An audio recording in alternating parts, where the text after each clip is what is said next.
bear with me here, I've prepared an introduction. In 1962, with the launch of Telstar 1, the first transatlantic live television feed became available.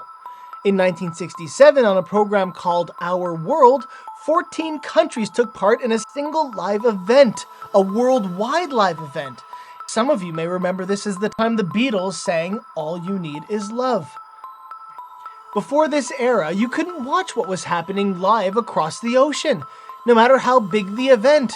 The technology just wasn't there.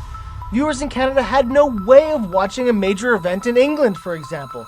And as a result of this technological deficiency, an opportunity became available to a young man from a small suburban town, a local hero, with his name firmly stamped or associated with one of the biggest events of the 20th century. What an introduction.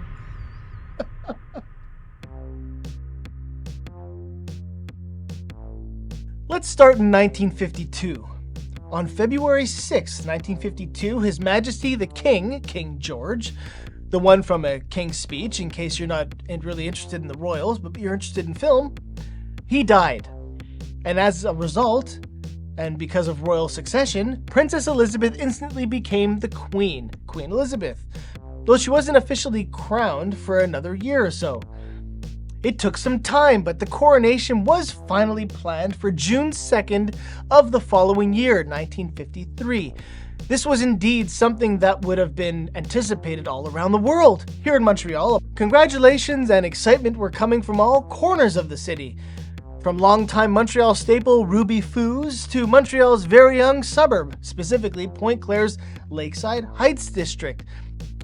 But let's get focused here, because this is about the coronation footage, not so much about the event itself. So when did Canadians finally have a chance to watch the coronation? If not live, what or when was the next best thing?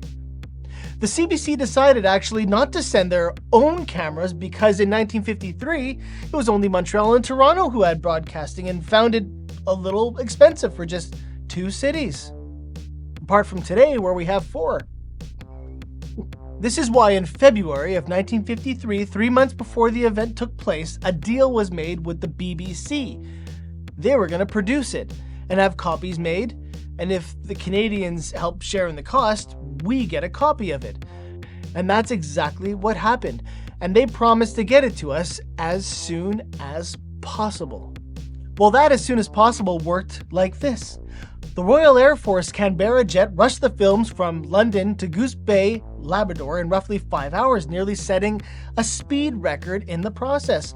From there, they were transferred onto a CF-100 jet fighter, part of the Royal Canadian Air Force, who then flew the film to St. Hubert Airport in about an hour and a half. And we're not done yet, because once the films were in St. Hubert, the films were once again transferred, this time by helicopter, destined for the Northern Electric Company building on Guy below Dorchester, as it used to be called. And then once they were there, a CBC crew probably showed up frantically, like clowns in an undersized clown car, grabbed the footage, and brought it to Radio-Canada building, which at that time was right around the corner. Now, in Eastern Standard Time, the coronation finished by roughly 9 a.m. June 2nd, 1953. And by 4:15 p.m. Eastern Standard Time, the coronation was being televised here in Canada of Her Majesty, the Queen, Elizabeth II. They watched probably what they considered at that time as live TV could get. An incredible feat made by the CBC, who actually beat out all the other networks on the continent by 16 minutes.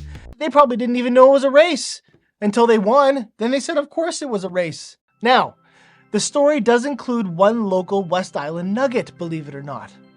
As we remember the story of the great aviation achievement of 1953, it's important to remember those humble servicemen who were chosen to make these trips. One of these men was Flight Lieutenant Russell Baxter, a World War II vet who was sent overseas at the same time as some of his neighborhood friends, though sadly was the only one to return. Discharged after the war, but rejoined not too long after, and eventually given this incredibly high-honored responsibility that went down in CBC's history. Now, Russell grew up in Vawa, and he went to both Cedar Park and Vawa Elementary School. Now, does he deserve a street or a park named after him? Probably couldn't hurt.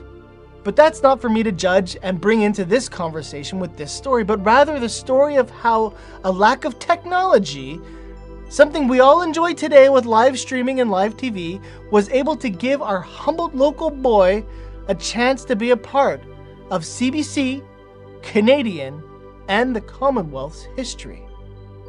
And with that, I certainly, absolutely have run out of time for this endangered short.